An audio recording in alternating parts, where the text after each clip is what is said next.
esas dos opciones. Si queremos jugar o observar el historial, vamos a jugar. Entonces, siempre que un jugador vaya a hacer un movimiento, nos va a aparecer quién hace el movimiento y cuáles son los movimientos permitidos que tiene. Por ejemplo, en este caso, fichas negras, un movimiento permitido es la fila 5, la columna F. Fila 5, columna F. Acá, ese es un movimiento válido. Entonces, lo vamos a hacer 5F. 5F, como pueden observar, se actualizó bien el tablero. Luego van las fichas blancas. Me muestra cuáles son los movimientos permitidos. Vamos a hacer fila 6, columna D. Entonces, este es un movimiento permitido, pues hacemos un sándwich arriba. Entonces, 6D. Entonces se actualiza el tablero de forma adecuada. Luego el turno de las fichas negras, fila 7, hagamos fila 7, columna C. Hacer 7, columna C. Entonces estamos haciendo un sándwich en esta diagonal. Efectivamente acá pues se actualiza el tablero. Luego van las fichas blancas. Acá nos muestran obviamente todas las opciones que tenemos. Vamos a hacer fila 5, columna G. Entonces fila 5, columna G. 5G. Entonces, como pueden observar, efectivamente hicimos un sándwich. Y así sucesivamente, pues el juego nos va a ir pidiendo quién juega y nos va pidiendo pues qué jugada quiere hacer, con el fin de mostrar cómo es el final del juego. Entonces, continuamos el juego hasta que nos sale que el turno eran de las fichas blancas, pero no tenía movimientos permitidos. Entonces el turno le pasó a las fichas negras. Y las fichas negras solamente tienen una posibilidad, que es en la fila 8, columna H, acá. Y las fichas negras efectivamente acá hacen un sándwich. Entonces vamos a hacer 8H. Como pueden ver, se actualizó pues el tablero bien. Ya terminó el juego. Entonces nos piden el nombre de las fichas negras, que pongamos Felipe. Nombre de las fichas blancas, Andrés. Y entonces los resultados que nos muestra las fichas negras, esta cantidad de fichas blancas, esta cantidad de las ganadoras son las fichas negras. Entonces editamos dos, y como pueden ver, estas son las partidas que ya se habían jugado, y esta es la partida que acabamos de jugar. Del software, tenemos un archivo main.cpp en el cual creamos un objeto de la clase tablero que se llama tablerito. Esto es con el fin de actualizar el tablero siempre que una ficha en específico haga un sándwich. También creamos dos objetos con el nombre de fichas negras, fichas blancas, correspondientes a la clase jugador, player. Y bueno, en el main se desarrolla como tal se desarrolla pues el menú del juego, ¿cierto? También se deseó crear un archivo .h y .cpp con el fin de controlar los archivos. Entonces acá el manejo de archivos. Entonces acá tenemos una función que se llama escribir archivo y saber el historial, y en manejo de archivos.h se definen. Inicialmente también es importante decir que queríamos hacer una clase solamente para las fichas negras y otra clase para las fichas blancas, pero dialogando con el profe llegamos pues a la conclusión que lo mejor era solamente hacer una clase jugador que me modelara ambas, ya sean las fichas blancas o las negras. Entonces se decidió crear una clase tipo jugador, en donde acá está el archivo .h cabecera de la clase, y acá están pues sí, las funciones que se desarrollaron. En cuanto al tablero, tenemos una clase tipo tablero que lo que hace esencialmente es actualizar en el tablero siempre que un jugador, ya sea de las fichas blancas o negras, haya hecho un sándwich. Acá tenemos el archivo cabecera de la clase, y también por su parte tenemos el .cpp. Que hacemos al principio es llenar a través del puntero doble tipo char, creamos el arreglo en la matriz. Luego ya creamos un objeto tipo tablero pasándole dicha matriz. Lo mismo hacemos con las fichas negras y blancas, pasándole el tamaño del tablero y su correspondiente símbolo en el juego. Ya lo que hacemos es que el usuario digite la elección que quiere, si jugar o saber la historia. Si la elección es igual a 1, desea jugar, y entonces nos preguntamos si la cantidad de fichas a través del objeto tablerito es diferente de 64. Entonces nos preguntamos quién juega. Si quien juega es igual a true, juegan las fichas negras. Entonces ya lo que hacemos es imprimir el tablero, recibir el movimiento, y actualizamos el tablero. Luego hace el movimiento del jugador a través, pasándole pues el movimiento que acaba de hacer las fichas negras. En este caso le pasamos el correspondiente símbolo a la ficha negra, y el contrario, que es ese asterisco. Lo mismo hacemos si no es true, o sea es falso, entonces juegan las blancas. Entonces hacemos exactamente lo mismo.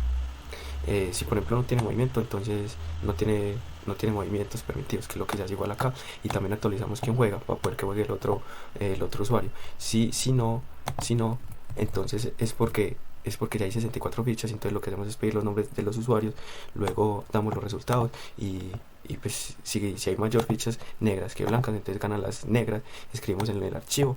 Si no, acá sí ganan las blancas, entonces entonces lo que hacemos es de igual manera escribir en el archivo las condiciones pues que nos pide el proyecto, el parcial. Entonces si por ejemplo elección es igual a 2, entonces lo que ya hace es saber el historial.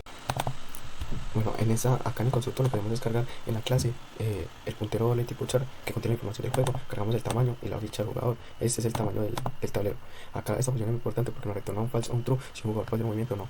Entonces lo que hacemos es recorrer todos los elementos de la matriz, todas las posiciones de la matriz y verificar si en esa casilla en específico del tablero se puede hacer un sándwich, ya sea arriba, abajo, a la derecha, a la izquierda o en todas las otras 4 diagonales restantes.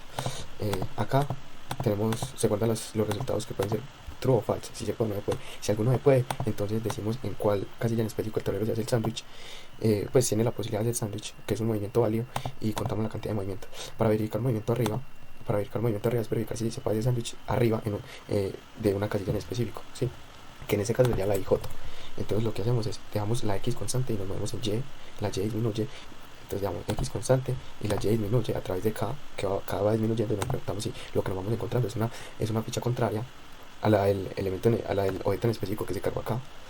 Entonces lo vamos sumando hasta que en algún momento encontramos la ficha del jugador, y si se cumple esta condición, pues quiere decir que si hay un sándwich arriba de esa casilla en específico con una ficha también en específico, ya sea la negra o la blanca. Retornamos un true o retornamos un false en caso de que no. Acá hacemos exactamente lo mismo, es una lógica muy parecida, pero verificamos hacia abajo, verificamos a la derecha, a la izquierda. Esa es para verificar en las diagonales. Si verificamos en esta diagonal, que es la diagonal de la izquierda, entonces la X disminuye y la Y aumenta, como vemos acá. Y entonces nos vamos contando las fichas contrarias hasta que en un momento encontramos la ficha del jugador a la cual corresponde el objeto creado, y ya retornamos un true. Así hacemos también con verificar diagonal 3, así, verificar movimiento diagonal 3 y así sucesivamente. Acá lo que hacemos es saber cuántas fichas tiene el jugador, lo vamos contando y retornamos la cantidad de fichas. Acá es para pedir un movimiento, lo pedimos y a través de move y y move x tenemos la posición en específico de la matriz en la cual se quiere hacer un movimiento, y a través de estas funciones retorno cabecera.h de la clase tablero, ¿cierto? Entonces acá ya lo que hacemos en tablero es cargar la matriz pues de un puntero doble tipo char que previamente se creó en memoria dinámica. Si lo pasamos a esta clase, ya luego probé que un jugador hizo un movimiento en una casilla válida, entonces a esta función le pasamos la ficha que hizo el movimiento y la ficha contraria para verificar a través de estas funciones, verificar si se hizo el sándwich arriba, abajo, a la izquierda o puede ser varias direcciones aparte de las 8. Entonces para actualizar pues el tablero, por ejemplo acá en actualizar arriba, entonces recibimos el movimiento, la ficha contraria, y acá tenemos exactamente la lógica a la explicada anteriormente, simplemente que si se hizo un sándwich entonces en esa dirección, entonces sándwich es igual a true, pero si no es igual a false, ¿cierto? Si sándwich es igual a true en esa dirección, entonces lo que hacemos acá es simplemente modificar, dejar la X constante y la Y la vamos disminuyendo para cambiar esos valores de la matriz por la ficha que tiene el jugador, a la cual corresponde el jugador. Lo mismo hacemos con actualizar abajo. Si se hizo sándwich, entonces sándwich es igual a true, es la misma lógica que se manejó en la clase jugador. Sándwich es igual a true, y si sándwich es igual a true, entonces ya lo que hacemos es dejar la X constante, y como está abajo, entonces y en ese caso va aumentando para cambiar los valores a la ficha correspondiente. Lo mismo a la derecha, lo mismo a la izquierda, en una diagonal, en la otra y en la otra. Es exactamente la misma lógica que hemos trabajado. Saber la cantidad de fichas que hay en el juego, entonces nos movemos en las diferentes posiciones de la matriz, y si es un asterisco o un guión, entonces cantidad de fichas más igual a 1 para luego retornar dicho valor para imprimir el tablero. Entonces simplemente lo que hacemos es recorrer todo el tablero y acá pues imprimimos dichos valores, y si se cumple esta condición, entonces hay un cambio de línea e imprimimos la fila pues que acabamos de imprimir. En los archivos tenemos solamente esas funciones, y ya lo que hacemos acá es simplemente recibir el nombre de los dos jugadores, el ganador y las fichas. Luego acá guardamos en esos strings el día, la mes, el año, la hora, los minutos, los segundos correspondientes, y lo que hacemos es abrir el historial del juego y lo abrimos en este modo para escribir al final del archivo. Escribimos los dos nombres, quién ganó, la ficha, la cantidad de fichas y la información corresponde a la fecha y a la hora. Ya para saber el historial, simplemente lo que hacemos es abrir el archivo en modo lectura, y luego si se abrió, entonces lo que hacemos es tomar línea por línea e imprimir pues el historial.